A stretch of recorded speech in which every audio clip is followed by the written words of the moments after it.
सीमांचल के क्षेत्र में कोसी नदी उफान पे है, बाढ़ काफी बड़ा समस्या इस बार फिर बन गया है सर। देखिए, मुख्यमंत्री जी लगातार मॉनिटर कर रहे हैं। नेपाल में इतनी बारिश हुई है कि 300 mm बारिश थोड़े ही टाइम में हुई। आप लोगों को भी जानकारी होगा 1968 के बाद शायद इतनी बारिश नहीं हुई थी। 68 के बाद 6 लाख क्यूसेक से ज्यादा पानी कोसी से निकला है, लगभग उतना ही गंडक से निकला है। मैं भी इस विभाग में था, हम लोगों ने कभी इतना पानी नहीं देखा। ये तो नेचुरल कैलेमिटी है जितना पानी आया है, लेकिन कहीं भी एम्बैंकमेंट अभी तक एक जगह केवल आया है बागमती में, सीतामढ़ी के पास कहीं जो कहीं ब्रीच किया है, मतलब पाइपिंग हो रहा है, लेकिन कोई एम्बैंकमेंट सुरक्षित है। प्रॉब्लम वहाँ है जो बांध के अंदर लोग रहता है, उनको भी इवैक्यूएट किया जा रहा है, उनको भी सारा प्रशासन लगा हुआ है। सुपौल में अन्य जगह नाव वगैरह सारा है, उनको निकाल करके वहां से सुरक्षित जगह ले जाने के लिए। और आप सब जानते हैं कि हम लोगों का लगातार ये बिहार सरकार का भी और मुख्यमंत्री जी का रहा है कि इसका लॉन्ग टर्म सॉल्यूशन होना चाहिए। और ये ट्रेजेडी जो अभी विपदा आई है, ये इतनी बारिश हो रही है, इसमें आप कुछ है नहीं अपने हाथ में।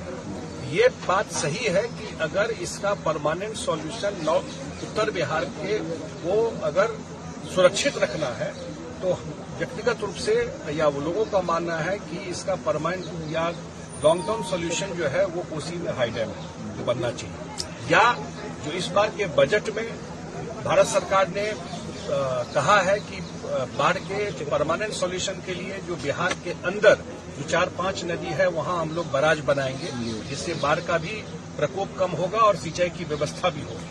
अब ये हाई टाइम आ गया है इस बार का, कम से कम जो बारिश और ये समस्या दिखी गई है कि इसका परमानेंट सॉल्यूशन निकले। केंद्र सरकार भी सीरियस है और मुख्यमंत्री जी लगातार इस पर नजर रखे हुए बात कर रहे हैं। सर, विपक्ष के लोग कह रहे हैं कि सिस्टम और गवर्नमेंट का फेल्यूर है। कमेटी जो बनी थी उसमें कहाँ तक प्रोग्रेस है इसको लेकर? कमेटी ने ही इसको रिव्यू किया ना, यहाँ से कमेटी बनी। भारत सरकार ने आदरणीय प्रधानमंत्री जी के निर्देश पर खुद अमित शाह जी ने भी इसको संज्ञान में लिया। आपको जानकारी है कि दिसंबर में वो गए थे बिहार में, जब ईस्टर्न काउंसिल की मीटिंग थी, इसको संज्ञान में लिया था। और ये कमेटी पटना गई थी, पटना जाकर के जल संसाधन विभाग में जाकर डिटेल बात की और उसी में जो 5 बराज का प्रपोजल दिया है, अरेराज में, गोपालगंज में, बागमती में, ढेंग के पास, सीतामढ़ी में, कमला में, कोसी में आपको और सीमांचल में एक जगह महानंदा में, और कोसी में वो जो जगह है, एक जो जगह है वहां पर जहां की बिजली का होना था काम, तो 5 जगह पर बराज बनने की बात है।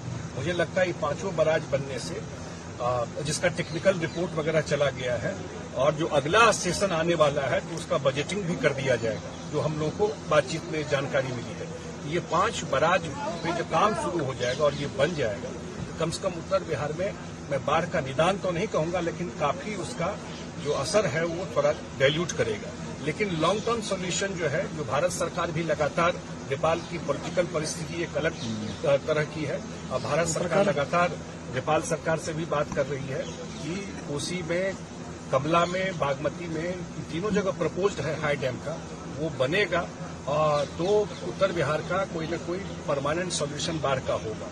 और इस बार की जो स्थिति आई है, बिहार सरकार का अलर्टनेस है जो बहुत बड़े डैमेज से बचाया है, ये भी ध्यान रखिएगा, क्योंकि इस बात को ध्यान लोग नहीं देते हैं। इतना पानी आया तो सरकार और डिपार्टमेंट जल संसाधन विभाग और बिहार सरकार का भी सारा एफर्ट है, जो एक बड़ा जो एक कैलेमिटी हो सकती थी उसको बचाया है इससे, और मुख्यमंत्री जी पर्सनली मॉनिटर कर रहे हैं। अगर आप ये वीडियो YouTube पर देख रहे हैं तो हमारे चैनल को सब्सक्राइब करें और बेल आइकन को दबाना ना भूलें। अगर आप Facebook पर ये वीडियो देख रहे हैं तो हमारे पेज को लाइक करें।